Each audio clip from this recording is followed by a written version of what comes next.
तो दोस्तों स्वागत है वापस से आपके अपने YouTube चैनल देवेंद्र क्लासेस पे। आज हम करने वाले हैं आरआरबी एनटीपीसी 2025 की परसेंटेज के क्वेश्चन हम कैसे करेंगे, टाइप वाइज करेंगे, यानी कि पहले सरल फिर कठिन इस तरह के क्वेश्चन हम प्रैक्टिस करने वाले हैं। इससे अगर आपको कुछ क्वेश्चन नहीं बन रहे होंगे तो वो भी बन जाएंगे, आपको पता भी चल जाएगा क्वेश्चन कैसे आए थे और इससे आपको ये भी क्लियर हो जाएगा कि क्वेश्चन का लेवल कैसा है। ठीक है, तो गाइस हम स्टार्ट करते हैं। सबसे पहले हम सरल क्वेश्चन करेंगे, फिर कठिन ऐसे क्वेश्चन का टाइप रहेगा। सबसे पहला क्वेश्चन आपको डिस्प्ले पे दिख रहा है, उसमें लिख रहा है कि x का 2% अगर 24 है तो सीधी सी बात है उसका 100% क्या होगा, x का मान क्या होगा। तो देखो x का 2% को मैं ऐसे लिख सकता हूँ, कोई बड़ी बात नहीं है, 24 लिख दिया मैंने। ठीक है, इसको मैंने काट दिया 12 बार तो इसका आंसर 1200 आ जाएगा। फिर मैं इसको ऐसा भी लिख सकता था, 2 से मैं इसको काटता, सीधी बात 2 का मैं गुना करता 50 से, ये हो गया 100%, और इधर भी मैं कर देता 24 में 50 का गुना, तो ये 24 पंजे 120, 1200 ये भी मेरा हो जाता, तो ये भी आंसर हो सकता था। आंसर ये जो है हमारा सही हो जाएगा। 100 नंबर का क्वेश्चन है, हम उल्टा चलेंगे इसमें क्योंकि ये सरल है, फिर उससे ऊपर कठिन है। 100 नंबर का क्वेश्चन है हमारा, वो क्या बोल रहा है कि x का 2% अगर 360 है, तो वही बात है 360 में ऐसा लिख लेता हूँ x का 2%। वैसे इतने लिखने की आवश्यकता बिल्कुल नहीं है, लेकिन आप ध्यान रखना। तो इसको मैंने काटा 180 बार, 2 शून्य लगा तो 18,000 आपका आंसर आ जाएगा। ठीक है, तो ये बेसिक क्वेश्चन है जो कि आसानी से बन जाते हैं। फिर हम चलते हैं 99 की ओर। 99 क्या कर रहा है, अगर x का 4% बराबर अगर 24 है तो 4 से मैं इसको काटा 6 बार, 2 जीरो ऊपर आ जाएंगे तो ये हो जाएगा आपका 600। ठीक है, तो ये हो गया आपका 600। उसके बाद में मैं आ जाता हूँ 98 नंबर पे। 98 क्या था, अपनी आय का 40%, अक्षय अपनी आय का 40% खर्च करता है। मान लो आय 2400 है, एक्सपेंडिचर और सेविंग खर्च कितना कर रहा है 40%, बचा कितना रहा है 60%। वो कह रहा है कि यदि वो 24,000 बचाता है तो 60% बराबर कितना हो गया 24,000। ठीक है, तो ये 2 शून्य लगा दी, परसेंटेज हटा दिया, काट लो कोई दिक्कत नहीं है। 6 से मैंने इसको काटा 4 बार, और ये 4 से 3 शून्य और 1 शून्य, 4 शून्य लग जाएगी तो ये हो जाएगा 40 के, यानी कि 40,000। तो इसका सी वाला आंसर सही हो जाएगा 40,000। 97 नंबर पे चलते हैं। एक व्यक्ति आय का 50% बचाता है, उसका व्यय 320 है, तो आय कितनी है। अब देखो क्या बोल रहा है, 50% बचाता है, 50% सेविंग है, तो एक्सपेंडिचर भी 50% होगा।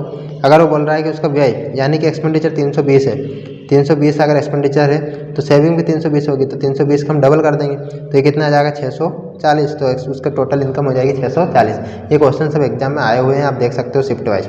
अब हम चलते हैं 96 पर। 96 से क्वेश्चन क्या है कि 40% अगर मंजित अपनी आय का खर्च करता है। ठीक है, वही 100 रहती है आय, 40% अगर उसने खर्च कर दिया, 40% अगर उसने एक्सपेंडिचर कर दिया 40%, और उसके बाद में अगर वो 18,000 बचाता है, एक सेविंग होगी आपकी 60% का मान है 18,000। ठीक है, तो वही काटो 6 से, आप 3 बार कटेंगे तो वो पूछ रहा है कि उसकी आय कितनी है, तो 3,000 सीधा 30,000 उसके आंसर आ जाएगा, 30,000 उसकी टोटल आय होगी। बहुत सरल क्वेश्चन है।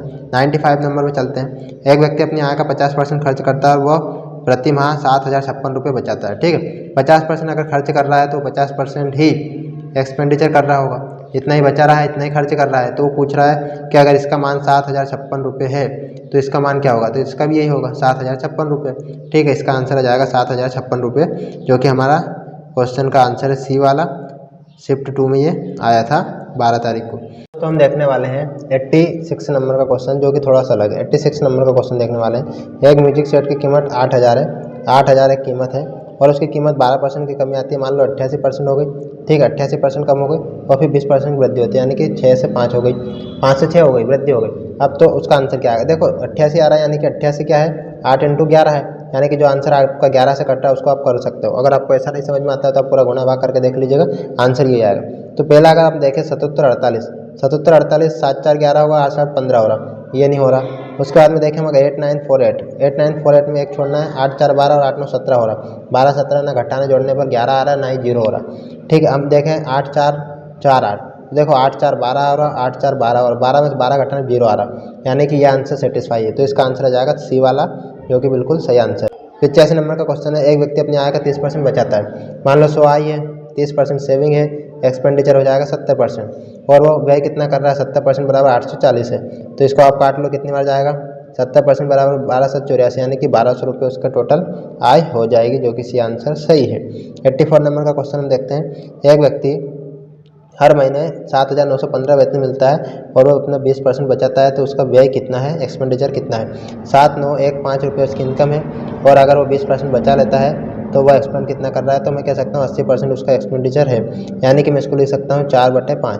ठीक है, तो 4 से कटने वाला आंसर आपका हो जाएगा, और 4 से कटने वाले 2 आंसर है, इसलिए हम एक काम करते सोल्व कर लेते हैं। 5 से इसको काटो, 5 से कटेगा 5 1 5 2 बार, 5 से कटेगा 55 25, 4 बार 5 8 40, 1 5 3 15, 4 3 12, लास्ट में 2 वाला जो आएगा वही आंसर होगा और बी वाले में वो आंसर सही है। 84 नंबर का आपका जाएगा बी वाला आंसर, क्योंकि उसमें ही लास्ट में 2 है। अब हम देखते हैं 83 वाला। एक व्यक्ति अपनी आय का 20% बचाता है, उसका व्यय 960 रुपये है, तो आय कितनी है? देखो 20% बचा रहा है और उसका व्यय 960 है, यानी कि 80% बराबर 960 है। तो इसको कर लो आप, 8 से कितने बार कटेगा? 12 बार, तो आय कितनी हो जाएगी? 12, 2 जीरो हम लगा देंगे तो 1200 उसकी आय हो जाएगी, क्योंकि 80% है तो 1200 उसका आंसर हो जाएगा। ठीक है, अब हम देखते हैं 82 नंबर का क्वेश्चन। 82 क्या है? गांव की जनसंख्या 1 लाख थी, पहले वर्ष में 5%, दूसरे वर्ष में 20% वृद्धि हुई, 2 वर्ष बाद इसकी जनसंख्या क्या हो जाएगी? 1 लाख है, उसमें क्या हो रहा है? 5% वृद्धि, 5% मतलब 21/20, 20 से क्या हो गया? 21 हो गया। फिर दूसरे वर्ष में क्या हो रहा है? 20% वृद्धि, 20% मतलब 1/5, यानी कि 5 से क्या होगा? 5 से 6 होगा, तो 2 वर्ष बाद इसकी जनसंख्या क्या हो जाएगी? अब इसको 100 बार हो जाएगा, 2 शून्य से 2 शून्य कर दी, 21 संख्या कितना हो गया? 126, तो सीधी बात है 126 वाला जो है वो आपका आंसर हो जाएगा। 1,26,000 आपकी जनसंख्या हो जाएगी। ठीक है, उसके बाद में क्वेश्चन 75 वाला थोड़ा अच्छा दिख रहा है। 75 है कि 40 का 60% 15 के 1/5 से कितना अधिक है? देखो 40 का 60% हो जाएगा, 40 का 60 24, और 15 का 1/5, 15 का 1/5 यानी कि 5 से 3 बार। ठीक है, तो ये पूछ रहा है कितना अधिक है, तो डिजिट में पूछ रहा होगा तो आंसर आ जाएगा हमारा 21। 3 21 है, 24 कितना अधिक है? 21 अधिक है। बहुत सरल सा क्वेश्चन है, कोई दिक्कत नहीं। 74 सवाल है कि 1/20 1/30 का कितना प्रतिशत है? 1/20 1/30 का कितना प्रतिशत है? तो बेसिक से मान लेते हैं, 1/100 ये कर लिया हमने, और ये हमारा कट गया 5 बार, और 5 3 15 आ जाएगा, तो x बराबर आ जाएगा 150% आपका। अब हम देखने वाले हैं 71 नंबर का क्वेश्चन।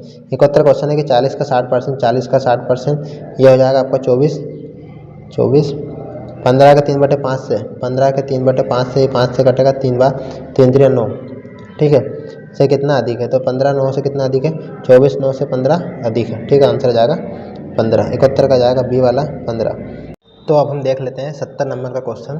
क्या बोल रहा है कि किसी चीज़ की प्राइस पहले 16% कम हो जाती है और फिर 10% बढ़ जाती है। तो इसको हम सक्सेसिव वाले फार्मूले से करेंगे। सक्सेसिव फार्मूला होता है x + y + -xy/100। तो x की जगह मैंने रखा 16 प्लस कम हो रही मतलब -16, और 10 बढ़ रहा मतलब +10, प्लस माइनस से तो माइनस रहेगा 16 × 10/100। ठीक है, ये कम हो गया, 16 में से 10 गया तो बचेगा 6 माइनस का, और ये 1.6 हो जाएगा, -1.6, तो इन दोनों को ऐड करेंगे तो हो जाएगा 7.6। ठीक है, जो कि माइनस का रहेगा, यानी कि कम हो गए। तो इस तरह से हमने लगभग 30 क्वेश्चन है जो करे हैं, जिसमें से कुछ रिपीटेड है एक तरह का, तो उनको हम नहीं कर रहे हैं। तो गाइस आपको क्वेश्चन कैसे लगे? इसमें आगे बहुत हार्ड लेवल तक के क्वेश्चन भी जो है एनटीपीसी में आए हैं, तो वो भी हम आगे अगर आप कहोगे तो हम देखेंगे। तो आपको ये वीडियो सॉल्यूशन कैसा लगा आप कमेंट करके जरूर बताइएगा। अगर आप कंटिन्यू करने का कहेंगे तो आप कंटिन्यू इसको जरूर करने की कोशिश करेंगे। Thank you guys.